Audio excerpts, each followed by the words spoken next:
Hi guys, welcome back to my channel. On today's video, we are going to talk about a subject that I have been hearing a lot of people asking about it, and I just decided to make this video now, and it's about the Airbnb business in the Dominican Republic. So let's get into it. So I know that we all know how the Airbnb business works, or at least most of us know, and that is a good business, and most people wanted to get into this business either here in Dominican Republic or any other country. But today we are discussing how we can get into that business here in the Dominican Republic. So we're gonna divide this in two categories: subleasing and property ownership. So let's first get started with subleasing. So let me tell you about my personal experience trying to sublease for other people. And let me tell you, that is not an easy task, especially because most people over here do not understand that concept. Yes, people are here in the downtown area, that people that are used to travel, they understand the concept. So when you're trying to do that out of the city limit and the rural area, that is when you run to a issue. When I'm talking about rural, I'm talking about the campus, going to a campo, and then telling somebody that is leasing an apartment or house that you wanted to lease the apartment to sublease to other people. They do not understand that. Even though that I have had the experience that I explained even to the owner that you are like pretty much conserving your place more than if you will rent it to a regular person. They will, to me, if when you rent it for a regular rental, will damage your place more than when you do Airbnb, because people that go to Airbnb, we know that it's just passing through. They spend a little time in your home, and they don't go have that much time to damage your place versus to a person that is there living every day most of the time. But they do not understand that concept. I don't know what they think, but they don't understand it yet, and that is a issue. So here, subleasing for Airbnb is not that easy. You can find people they will be open to it, but like I say again, it's not that easy because they don't understand it. They don't want to sublease. They don't want to list you to sublease. But if you are able to find that person that want to list you a place to sublease, I would recommend to rent it a furnished place. And here are my reasons. So my reasons to recommend that is because especially the people that are trying to do Airbnb, most of them are people that are trying to get into the business and they want to have a place here that they can use it when they come for vacation, and they can also make some money. If you don't live here, I would recommend you to find a place and then start a furniture. First of all, that is a lot of work to do that, to furnish your own place. You know, when you rent a place here that is unfurnished, you know that you will find a literally empty place. Ain't no refrigerator, it's no stove, it's nothing in there. It's just a house. So you will have to buy everything for your Airbnb. And that also is not that easy. And here, Google is not your best friend here. Google is your best friend probably when you are in the United States, but not here.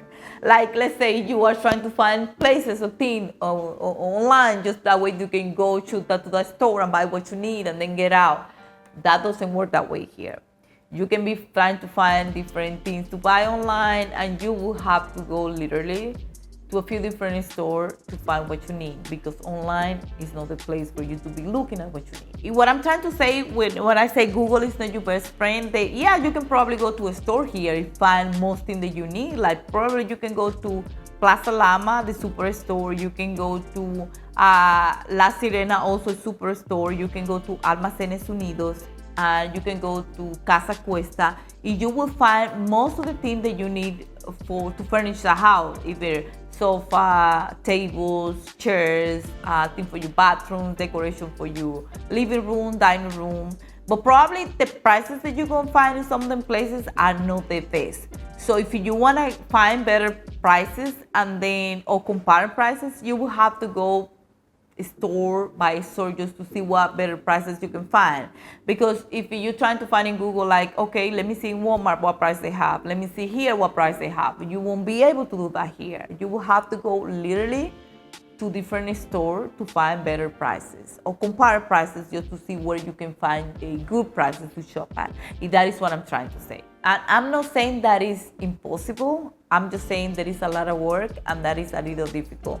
And especially if you don't live here in the Dominican Republic, that you're just trying to do that as a business. Unless that you have somebody here that you're trying to make that person a partner, or that you have a family member or either a wife, a husband, a girlfriend, or somebody to help you to do all that, then that would be easier. But this, if you're trying to come from over there and then just trying to do all that, I think personally that is a lot of work. So where can I find those places that are already furnished? Okay, those places are here in the city. Let's say the city where you stay now, like the Bella. If you are here in Santo Domingo, like the Bella Vista, the Naco area, the Piantini, all this area right here have furnished places online. Also, if you go to the tourist area, like Bávaro, Puerto Plata, Samaná, all the places over there have rentals that are already furnished that you can find, and then you can try to see if those people let you lease to sublease. You just have to have that conversation before you do it. Also, you're asking yourself, how much probably it will cost me to furnish a place that is completely empty? And a place that is probably 2 or 3 bedrooms, it's gonna cost you around 500,000 pesos to furnish. That is around 10,000 US. Yes. After you do the deposit and buy everything that you need for that place, it will cost you about 10,000 US. And that's just to give you an idea. Remember that you have to buy a refrigerator, you have to buy a stove, you have to buy a microwave, you have to buy every little thing that you need for a house. And that is, I don't think that is a bad investment or a high investment, because if you think about it, it's a very low investment, because I have people that message me, they want to buy a piece of land, they buy a piece of land with 10,000-15,000 US, and then after that you have to build something to start making some money. So that is not a bad investment. But my recommendation is to find a place that is already furnished, that way you don't have to go through all that. Like here, for example, this is not an Airbnb, but when we came over here, we didn't know where we want to live at first. So we decided to find a place that was already furnished, because we didn't bring any furnished from United States. So we rented a place that was already furnished, and we are still living in here. So if you can find a place that you can lease to sublease that is already furnished until you decide that you want to keep renting places, and then you know how the business is doing, or at least that you can get a food and then you have your customers and then you can refer and do all that, I would recommend to do that. So with that, let me remind you how is the process to rent here. I know that I have talked about this in my previous video, but let me remind you this. If you are renting a place here, most of the places, especially if you are doing outside of the city or the rural area, they most of the time will tell you that the process is 2+1. And what that 2+1 mean is 2-month rent plus the one that they don't give you that one back. They give you the 2 deposit back, but that one, it means that's the legal fee for a lawyer to do the contract and the filing fee and all that. Even though if you find it yourself, that's still part of the finding and legal fee. So that is mean the 2+1. So other places, let's say like here in the downtown and city area, they do 2 plus first month rent. So they do 2 deposits for the first month up front. So that is how the 2 ways that I have seen in here the people do to rent. So what paperwork do I need to rent these places? Most of the time, the paperwork they're gonna ask you is information about where you work, your personal information, and a co-signer, which we call it fiador. And fiador is the same thing as a co-signer. Somebody they're gonna co-sign that if they can find you, they can get hold and get that person accountable for you. And the other way, it is buying your own property. So that one is very easy. So you either, if you have the cash, to buy to your house or apartment, or either buying in those projects that you can buy to sublease, but that is another process. But if you have your house that you already bought or your apartment, the next thing is you furnish that apartment. So that process is not too much to say about that one. Is just to buy, have your property, furnish it and then just put it in Airbnb for rental. And to me, this is the best way to do it. Most community here, let's say you buy your house in a gated community or an apartment complex. Most gated community or complex are familiar with the idea of Airbnb. You will have no problem. So to me, this is the best way to do it. That way you don't have no problem. You don't have to try to talk to nobody. You can furnish your place. They can take you furnish it out. If you decided that you don't want to rent it as an Airbnb, that you want to rent a monthly, then you can do that as well. So what prices can you expect to rent on Airbnb, or even for you to put as an Airbnb in your business? So if you are renting an area here, like let's say downtown, like the Piantini, Naco, La Esperilla, El Millón, in this area right here, you can find prices starting up at 80 US, anything from 80 to 100 and some US. And if you go out the city limits, and let's say you go to like Santo Domingo Este, Santo Domingo Norte, and those places like that, you can find anything less than $75 per night. And another question that I get very often, what are the best places to have an Airbnb? And common sense tells us the tourist area are the best places to have Airbnb, like Punta Cana, Cabarete, Puerto Plata, Sosúa, Boca Chica. Those places are the best because those are tourist area. But believe it or not, big cities also are very good to have Airbnb, like Santo Domingo, Santiago.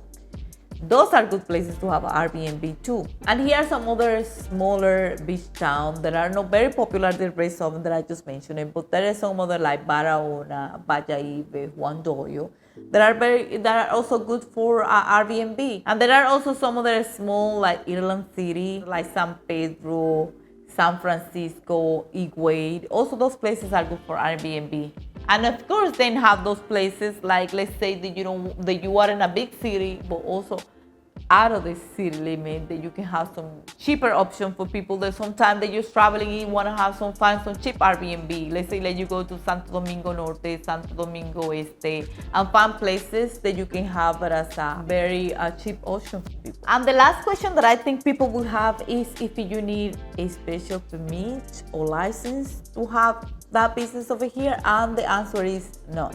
You don't need no license, so you don't need a special permit to have your Airbnb's business. Now, if you have different type of business, so you have different rental, if you wanted to have it under one name under one business name, then you can do that. And on my next video that I'm gonna be talking about different business here in the DR, I'm also gonna talk about how it is the process to get your business legalized here in the Dominican Republic. But we're gonna do that in my next video. So for right now, this is all what I have. Thank you for watching this video. Don't forget to like, comment, and subscribe, and also share, and I will see you in my next one. Bye.